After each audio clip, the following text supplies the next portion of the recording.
नमो नमः।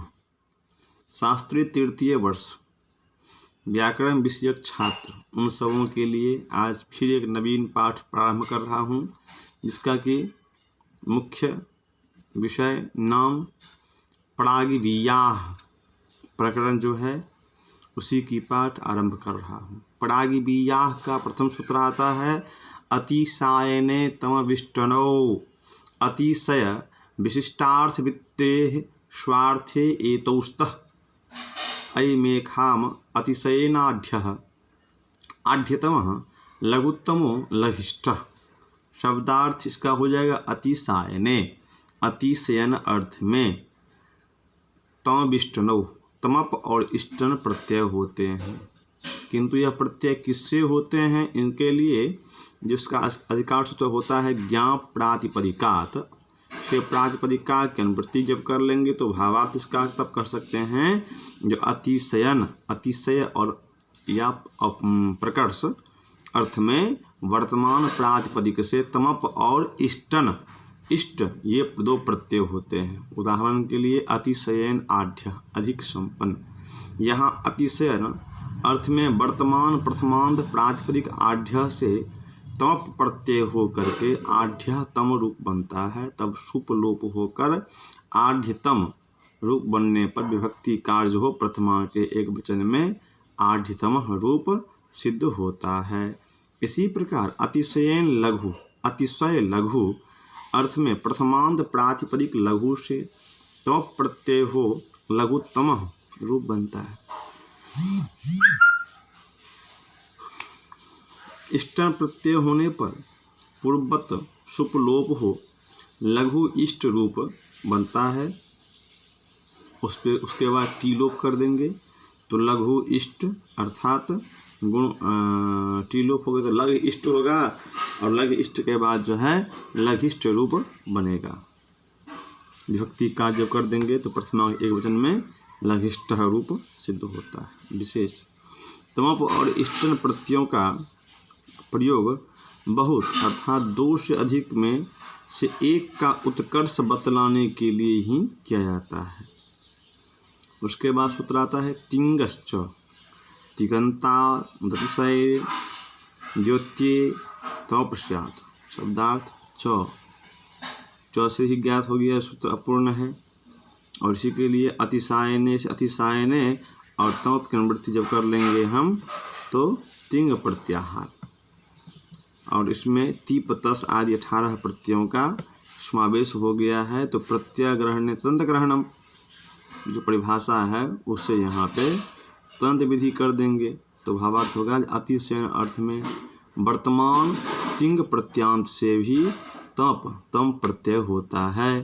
उदाहरण के लिए अतिशयन पचती, उत्कृष्ट पकाता है। यहाँ अतिशयन अर्थ में वर्तमान तिंग प्रत्यांत पचती से तम प्रत्यय हो पचती तम रूप बनता है। इस स्थिति में अग्रिम सूत्र प्रवृत्त होगा। तो सूत्र है तरप तमपो घ एतो घ संज्ञोस्तः। संज्ञा सूत्र है। शब्दार्थ होगा तरप तमपो, तरप और तमप घ संज्ञक होते हैं। उदाहरण के लिए पचती तम में तमप तम की प्रस्तुत से घ संज्ञा हो जाती है। तो इस अवस्था में आगे एक सूत्र आती है जिसका नाम है किमेतिज्ञ व्ययघादाम्ब द्रव्य प्रकर्ष्य। किम एत दंता तिंगो अव्याश्च योगः तंता दाशु श्यांतु द्रव्य प्रकर्ष्य।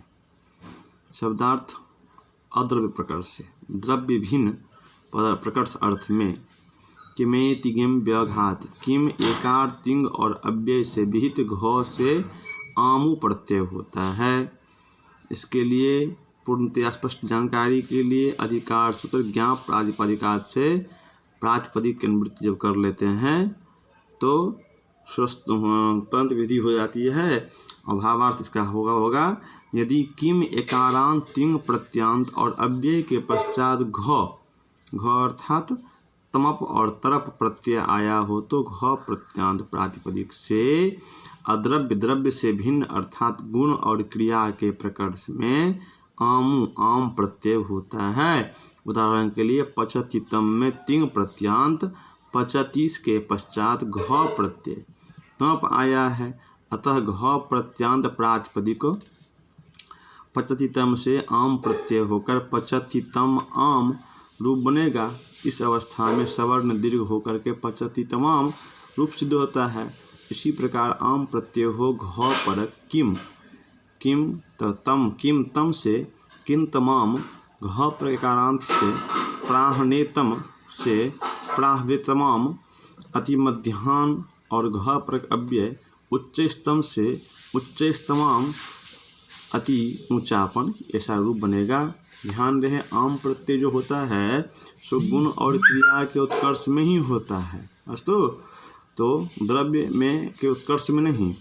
तो उदाहरण के लिए उच्चैस तमस्तरु, अति ऊंचा वृक्ष में उच्चस्तम से आम प्रत्यय नहीं होता, क्योंकि यहाँ उच्चस्तम जो है सो द्रव्य तरु का प्रकर्ष बतलाता है ना, अतः केवल विभक्ति कार्य हो उच्चस्तम रूप ही सिद्ध होता है। इस प्रकार सूत्र के लिए 2-3 बात ऐसा है जो ध्यान में रखना आवश्यक होगा। पहला है जो घ तमप या तरप प्रत्यांत प्रातिपदिक से आम प्रत्यय होता है, ठीक। दूसरा, किंतु यह आम प्रत्यय उसी घ प्रत्यांत प्रातिपदिक से होगा जिसमें घ प्रत्यय किसी तिंग प्रत्यांत एकारांत अव्यय या किम शब्द के पश्चात आया, ठीक। तीसरा बात है यह आम प्रत्यय गुण और क्रिया के प्रकर्ष में होता है, द्रव्य के प्रकर्ष में नहीं। पुनः इस पाठ को कल हम लोग आगे बढ़ाएंगे। नमो नमः।